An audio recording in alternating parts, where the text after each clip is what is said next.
আমাদের এই কমিটিতে যারা আছি তারা একটা চাঁদা ধার্যের মাধ্যমে কমিটি কার্যক্রমকে আরো ভাবে সুসংগঠিত করা যায়।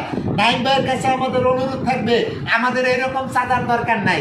আপনি জানেন আমরা এখানে যে ধরনের ব্যবসায়ীদেরকে নিয়ে আসি, যদি আমাদের কোনো কিছুর প্রয়োজন হয় 10,000, 20,000, 2 লাখ, 1 লাখ, 5 লাখ এরকম কোনো বিষয়ের যদি কোনো প্রয়োজন হয়, তাহলে এখানে 2-1 জন দাঁড়ায় বলে দিলেই কিন্তু আমাদের হয়ে যায়।